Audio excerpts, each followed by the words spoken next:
नमस्कार, मैं प्रशांत और आप देख रहे हैं द एचडी न्यूज। देखिए, कल बीजेपी के द्वारा 2024 के चुनाव में उतरने वाले कैंडिडेट्स का पहला लिस्ट जो है वो जारी कर दिया गया। अब इस लिस्ट के आने के बाद कुछ नेता खुश भी हैं तो कुछ नाराज भी हैं।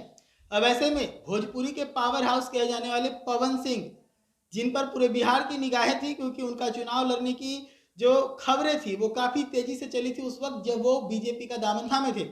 और हुआ भी कुछ ऐसा ही, बीजेपी ने उन्हें मौका भी दिया, इस बार उतारा है बंगाल के आसनसोल से। लेकिन अब इस पर पवन सिंह का एक प्रतिक्रिया आया है जिसमें पवन सिंह ने साफ तौर पर चुनाव लड़ने से मना कर दिया है। पवन सिंह ने अपने सोशल मीडिया हैंडल से पोस्ट डालते हुए बताया है कि मैं किसी कारणवश चुनाव नहीं लड़ पाऊंगा। साथ ही बीजेपी के केंद्रीय नेतृत्व को आभार भी लिखा है। क्या कुछ लिखे हैं सोशल मीडिया हैंडल पर, हम आपको पढ़ के सुनाते हैं। अपने एक सैंडल पर लिखते हुए पवन सिंह बताते हैं, भारतीय जनता पार्टी के शीर्ष नेतृत्व को दिल से आभार प्रकट करता हूं।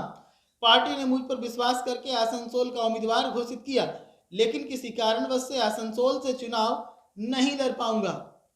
तो सुना आपने किस प्रकार से पवन सिंह ने सोशल मीडिया हैंडल पर पोस्ट डालते हुए साफ तौर पर बता दिया है कि मैं किसी कारणवश आसनसोल से चुनाव नहीं लड़ पाऊंगा। हालांकि ट्वीट में पवन सिंह इस कारण को तो बताया नहीं कि किस कारण से वो चुनाव लड़ने से मना कर रहे हैं, लेकिन अगर देखा जाए तो जब से पवन सिंह के राजनीति में आने की खबरें थी तब से ये भी खबरें चल रही थी कि पवन सिंह आरा से चुनाव लड़ना चाहते हैं और आरा से ही वो उतरने के फिराक में भी थे।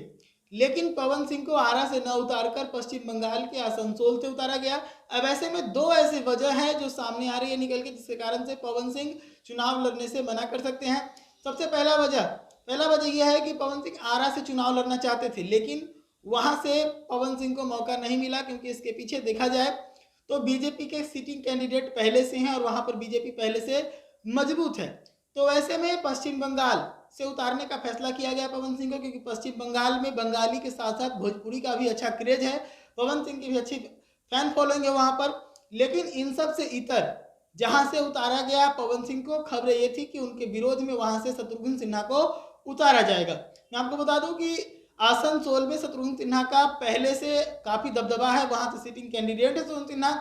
तो वैसे में पवन सिंह के लिए वहां पे चुनाव लड़ना बहुत ज्यादा आसान नहीं था। अब देखने वाली बात है कि इस पर बातें क्या साफ होकर आती है, पवन सिंह क्या कुछ कारण बताते हैं अपने चुनाव नहीं लड़ने की।